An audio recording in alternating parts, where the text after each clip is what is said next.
Rukmini writes as letter. I got this shloka also. Shrutva.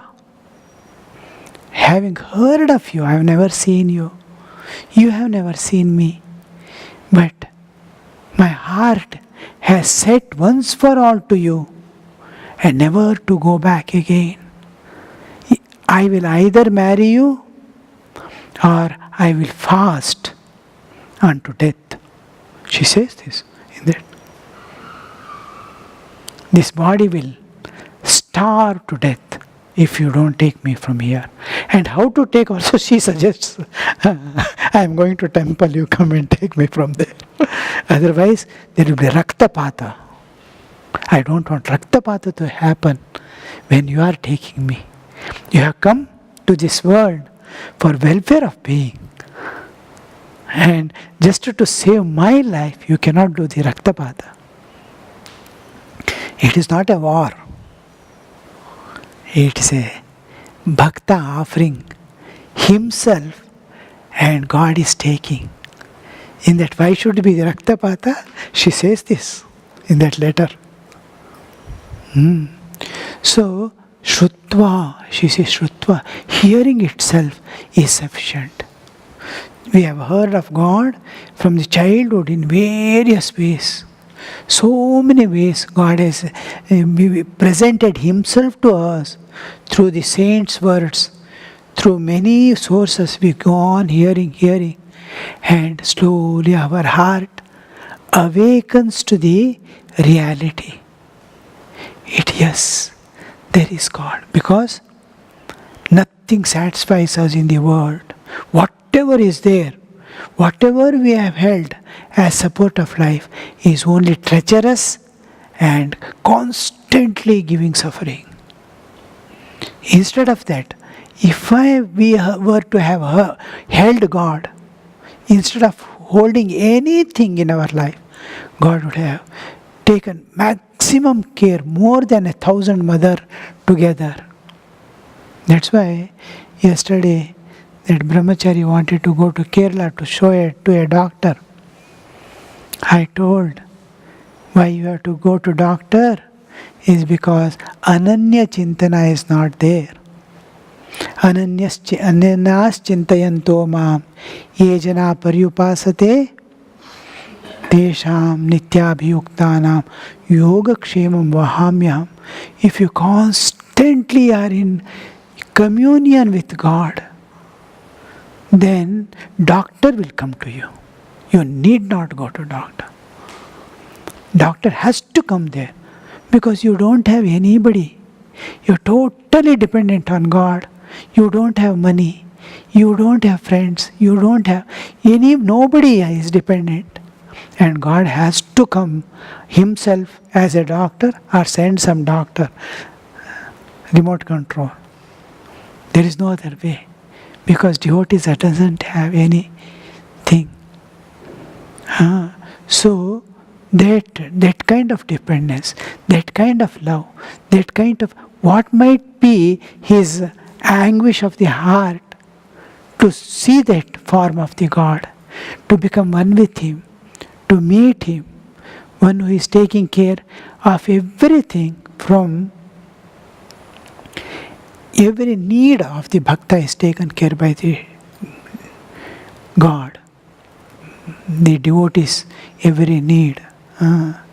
One day, one king was going in the street in his kingdom.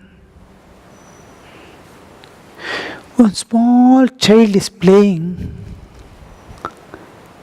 That child is a divine child of divine parents. Divine parents, they have a divine child, and that divine child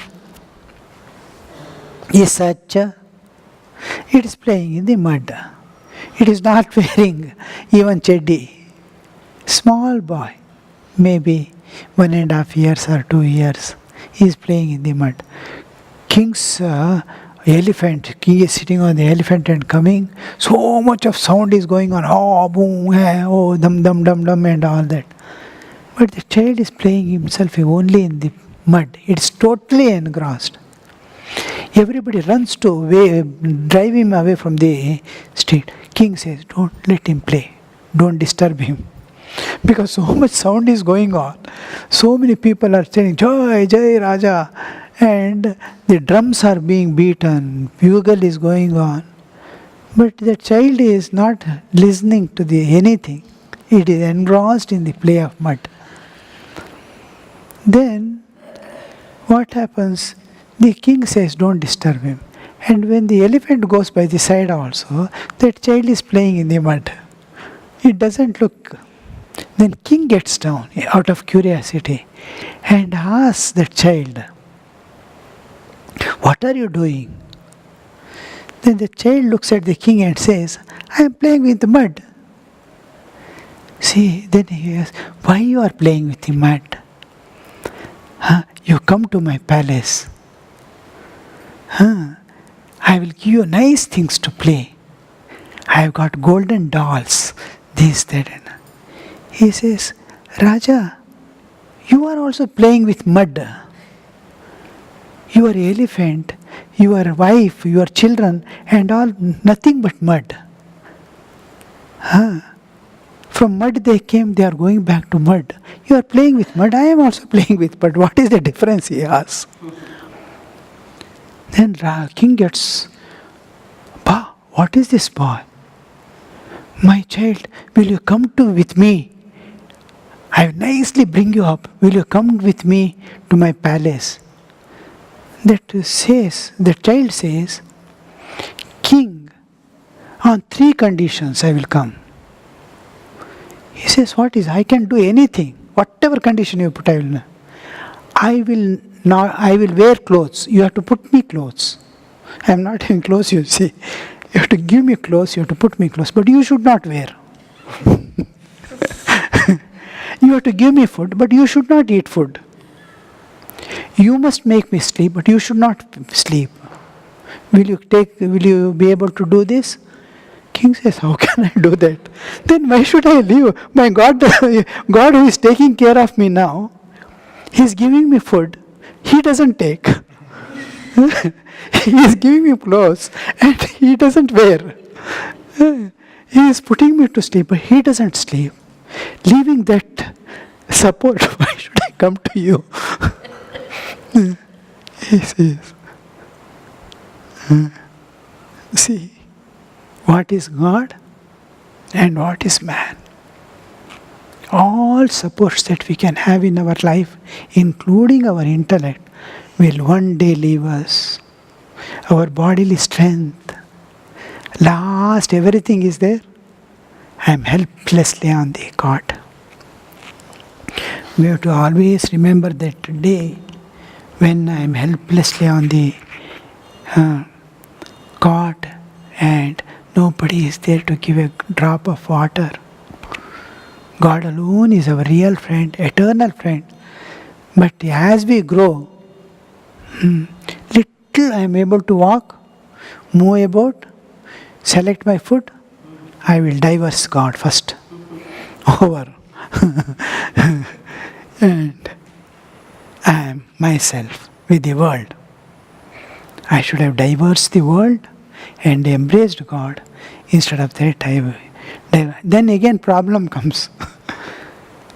Then I want to utilize God. But I don't want to bring God or go to God for good. So this God, the devotee, wants to directly experience. He is not satisfied with reading. He is not satisfied with the intellectual understanding. That's why